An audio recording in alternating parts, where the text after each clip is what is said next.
आज आहे 13 ऑगस्ट आणि हर घर तिरंगा हे आता 15 ऑगस्टच्या अगोदर 2 दिवस पण ध्वजारोहण केलं जातं. तसंच आमच्या गावामध्ये पण हे झालं आणि माझे सासरे आहेत ते मिलिटरी रिटायर आहेत, त्यामुळे त्यात आजचा मान त्यांना दिलेला होता, तर छान वाटलं.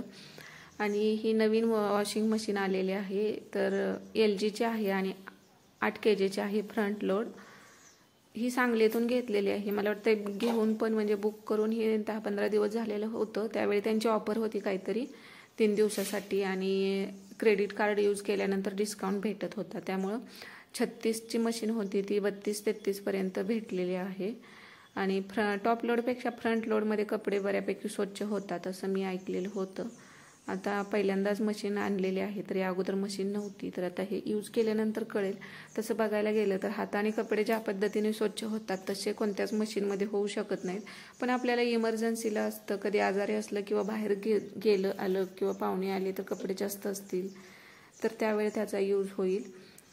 आणि आता मशीन नवीन घरामध्ये काय आणलं की आपण पूजा करतो तशीच मशीनची पण पूजा करून घेतलेली आहे. आणि आता आम्हाला बाथरूममध्येच पॉईंट होता, म्हणजे गिझरचा पॉईंट होता, त्याला मशीन लावलेली आहे. कारण गिझर नाही, सोलार असल्यामुळे गिझरचा आता काही यूज होणार नव्हता, त्यामुळे त्याच पॉईंटला जोडलेलं. आता बाहेर लावायचं म्हटलं तर तोडफोड होणार होती, पण शक्यतो तुम्ही जर नवीन घर बांधत असाल तर नक्कीच मशीन आपण भविष्यात घेतोच, त्यामुळे पॉईंट त्याचा बाहेर काढला पाहिजे. कारण बाथरूममध्ये मशीन पाण्याचा सतत वापर असल्यामुळे जास्त दिवस म्हणजे थोडी लवकर खराब होऊ शकते. बाहेर कसं कोरड्या वातावरणात त्याला गंज वगैरे पकडणार नाही, तर त्यासाठी कवर मागवलं आहे. तर मागवलं म्हणजे जे मशीन जोडायला आलते त्यांनाच सांगितले, तर ते म्हटले 450 रुपयेपर्यंत भेटतो, तर ते देतो बोललेले आहेत. तर गावामध्ये अजून कुणाचं काम चालू म्हणजे ऑर्डर आहेत त्या द्यायला आल्यानंतर कवर देऊन जातो असं ते म्हटलेले आहेत.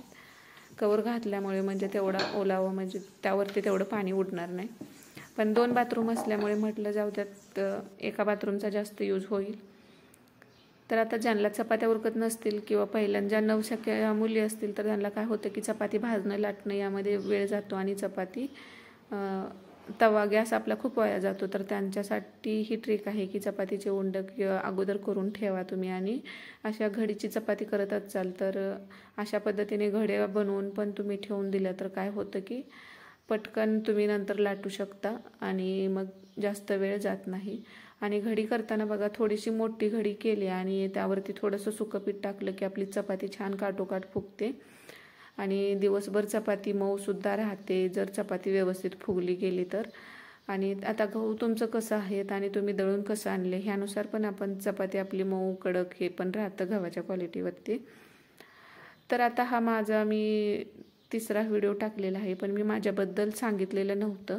आता कॅमेरा फेस करणं किंवा कॅमेऱ्यासमोर येऊन बोलणं थोडंसं मला ते अवघड वाटत होतं, म्हणून मी चपात्या करत करत तुम्हाला माझ्याबद्दल थोडक्यात सांगते. तर मी सध्या तरी हाऊसवाईफच आहे. आणि गाव म्हणाल तर माझं गाव आहे तालुका आटपाडी आणि जिल्हा सांगली. आणि आटपाडी तालुक्यामध्ये कवटुळी हे एक छोटंसं गाव आहे. आटपाडीपासून मला वाटते 5 ते 6 किलोमीटर एवढ्यावरती. आणि माझं शिक्षण म्हणाल तर तसं D.Pharm झालेलं आहे, पण मी हाऊसवाईफच आहे. कारण बघा इकडं गावाकडे कंपन्या वगैरे जॉब करायचं झालं तर नसतात, आणि तुम्ही दुसऱ्याच्या मेडिकलमध्ये गेलात तर तुम्हाला 5 ते 7 हजार जास्तीत जास्त पेमेंट देतील, त्याच्यावरती कोण देणार नाही. आणि जास्त तुम्हाला एक्सपिरियन्स असेल तर तुम्हाला 10,000पर्यंत मिळू शकतं. त्याच्यावरती कुठंही तुम्ही जॉब केला तर दुसऱ्याच्या मेडिकलमध्ये गावाकडे तर ह्याच्यावरती अजिबात पैसे भेटत नाहीत. मग आपलं त्यातनं आता जाणं येणं आलं. आता गाव छोट्याशा गावात आपण राहत असतो आणि तिथून जायचं म्हटलं तर आता मेडिकल म्हटलं तर आटपाडीला जावं लागणार आणि 5 ते 7 किलोमीटर आहे. तर येण्या जाण्याचा खर्च आला, गाडी आली, तर हे सगळं बघितलं आणि आपली मुलं लहान असणार, तर हे सगळं करण्यापेक्षा म्हणजे ते जॉब करणं परवडत नाही. आता स्वतःचं मेडिकल असेल तर तो विषय वेगळा झाला, पण दुसऱ्याच्या मेडिकलमध्ये जॉब करणं गावाकडे तरी शक्य होत नाही. आणि गावाकडं आता स्वतःचं मेडिकल म्हटलं तर काय होतं, आपले मिस्टर पण तेच करत असतील तर मग दोघं आपण हँडल करू शकतो. पण मिस्टरांचं आता माझे मिस्टर इंजिनियर आहेत, पण ते LICचंच करतात, LIC एजंट म्हणून त्यांचं काम आहे. तर आता ते मेडिकलमध्ये त्यांना त्यातली काय माहिती नाही आणि ते हँडल म्हणजे तेच फार्मासिस्ट वगैरे असते तर मग दोघं मिळून ते करू शकतो, पण एकटीनं म्हटलं तर लेडीज एवढं करू शकत नाही. म्हणजे तेवढा वेळ आता आपल्याला सगळं कुटुंबाची पण जबाबदारी असते. तर फॅमिलीमध्ये म्हणाल तर माझे सासू सासरे, मिस्टर आणि 2 मुलं आहेत, एक मुलगा मुलगी. तर मुलगा 8वीला आहे आणि मुलगी 5वीला आहे. आता मुलं बऱ्यापैकी मोठी आहेत आणि माझ्याकडे दिवसभर वेळ असतो. तर गावाला राहून काय करायचं, तर आता यूट्यूबवरून पैसे भेटतात हे माहिती होतं, म्हणून मला वाटतं 1-1.5 वर्ष झाले याच्यावरती काम करते. माझा एक चॅनल आहे अगोदरचा, तो मॉनिटाईज आहे आणि त्यावरून पैसे भेटतात. तर यूट्यूबवरून खरंच पैसे भेटतात तुमचा चॅनल मॉनिटाईज झाल्यानंतर. आणि आता तुमचे व्हिडिओ कसे चालतात त्यानुसार तुम्हाला पेमेंट किती येतं हे अवलंबून राहतं, पण यूट्यूबवरून कमी जास्त होईना का पण पैसे भेटतात. आता गावाकडे अशा बऱ्याच महिला असतात की त्या शिकलेल्या असतात, त्या बऱ्यापैकी शिकलेल्या असतात, पण त्यांना इथं तसं काय स्कोप नसतो की त्यांना जॉब करायचं झालं तर. आता गावाकडे बघा अशा शहरातनी कसं कंपन्या असतात, म्हणजे काही करायचं झालं तर त्या करू शकतात, तसं खेड्याच्या ठिकाणी राहून ते होत नाही. तर आपल्याला हाऊसवाईफ आणि मग बायका आता घरगुती उद्योग असेल, मशीन काम, शिलाई काम ह्यामध्येच म्हणजे किती जरी शिकल्या तर बऱ्यापैकी तेच करतात.